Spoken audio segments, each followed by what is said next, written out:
more alive than ever. Increased strength and speed. And an overpowering urge to consume blood.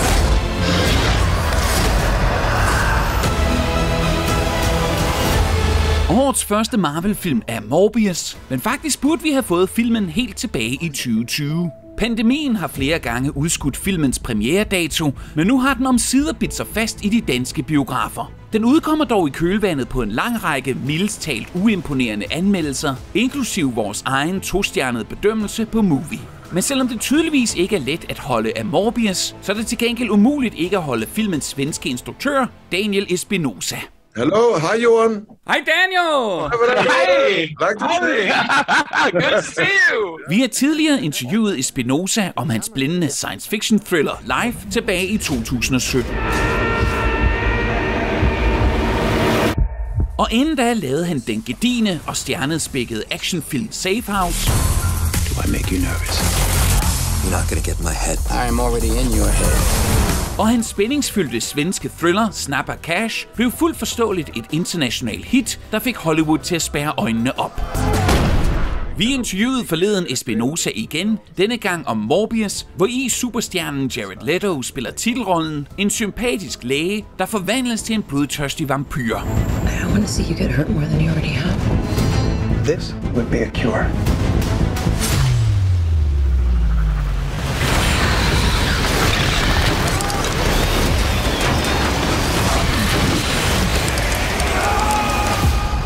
It must also just be, I guess, almost a relief for you to be able to talk about this movie now, having to wait for it, you know, being stuck in limbo for 2 years, and while it's interconnected to so many different kinds of films, and now you have to sort of come out and then talk about this movie that you worked on for such a long time ago. I mean, that must be weird. No, but I mean, what's really best is to get rid of this, I had this neck thing, like with the small, dynamite over here.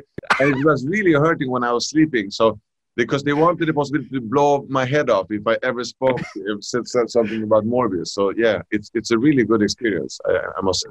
Yeah, I can imagine there's a lot of secrecy, of course, involved in these films. But I mean, making one of these films, I mean, you've made big Hollywood movies before, you've worked with big Hollywood stars before, but to make a movie within such a well-established franchise and within such a well-established genre where you have so many big movies also to compare it to, and with the budget and the pressure and the expectations that comes with all of those things, did that job in any way face you at all?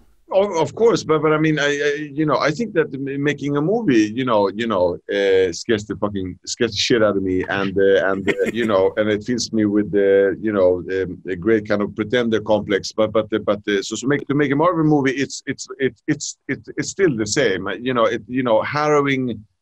Anxiety over death, doesn't get worse than it does at that point. But it was different to have all those fans, that you have so many people that have like a clear opinion of the work and what you're doing. And it's also different because you're making something in a canon. Yeah. But I would actually like to say that one of the things that I found was very brave about the film was how surprisingly standalone it actually was. Because I mean, thank you, man. Yeah, I appreciate that. That's really nice of you. Yeah. Because I think it would have been such an easy ploy to just riddle it with references to Spider-Man and all these other popular characters in movies. Of course, there's a little bit here and there, but it's so rare. It's so much focused on telling its own story, establishing its own character. And I was just wondering, is that something that you had to fight for? Was that always part of the pitch? Because again, I assume the easy way out was really to stuff it with references to all these other popular movies and characters.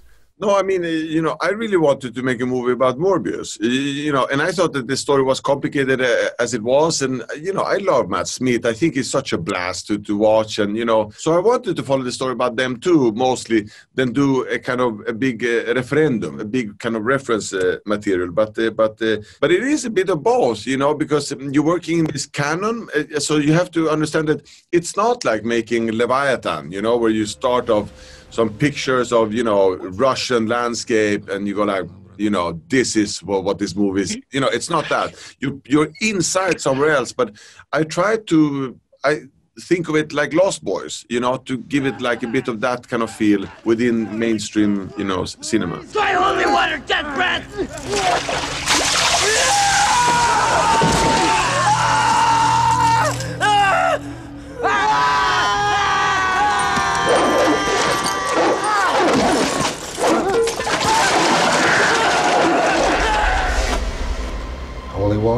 Really?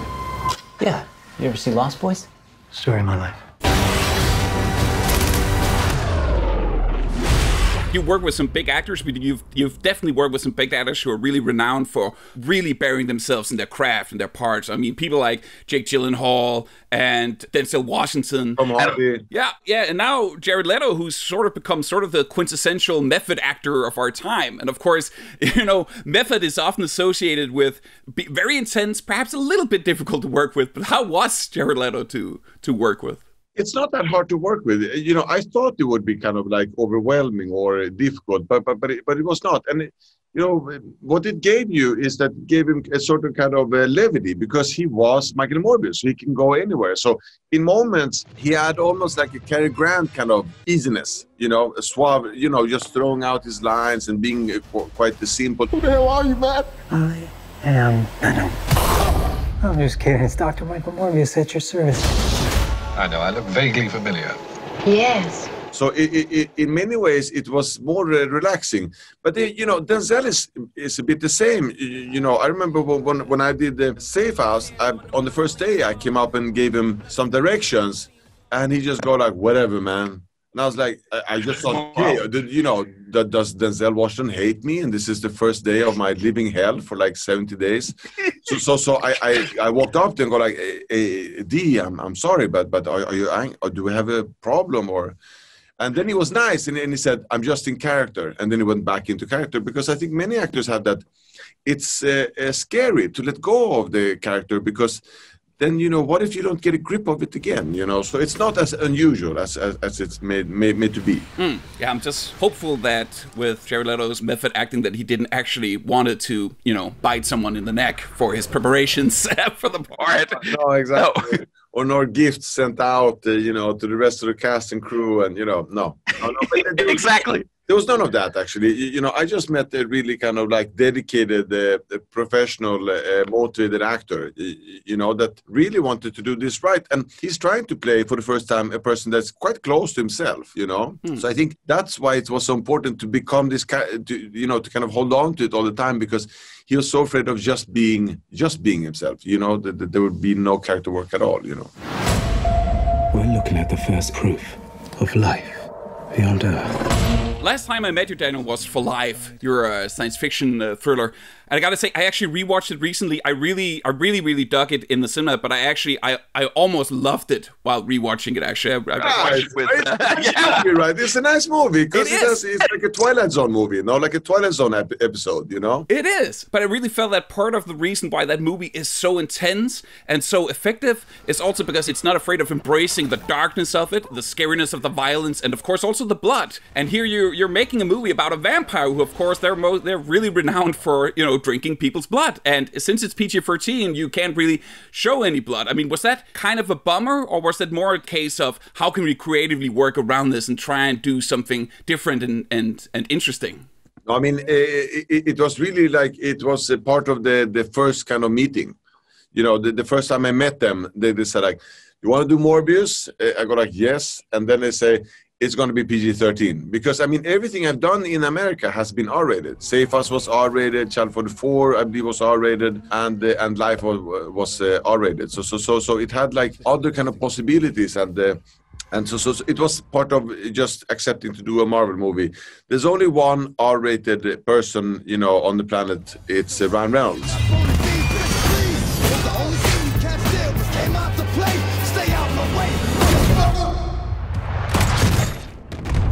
And then his best buddy, Hugh Jackman. I mean, because they are the most powerful super people on the planet. I mean, if Tom Holland said that next Spider-Man would be R-rated, I wonder what would happen, you know, because he's pretty powerful too. That would be interesting. Daniel, I only have one last question, so I gotta ask a question that 12-year-old Johan would kill me for not having asked. And of course, that is the most obvious question in the world. If they really had to fight, who would win, Blade or Morbius? It's open season on all vampires.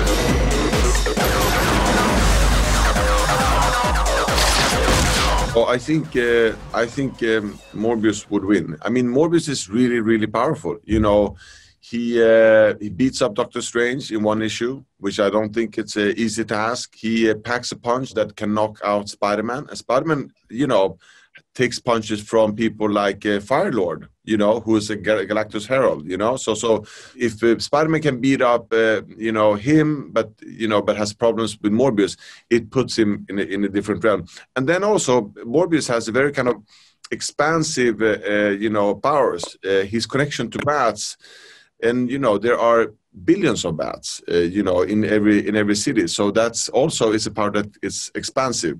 I think Morbius is one of those people that, one of the adventures to see him in the future would be to see how his powers will keep on developing. Are you here to heal the world or to destroy it?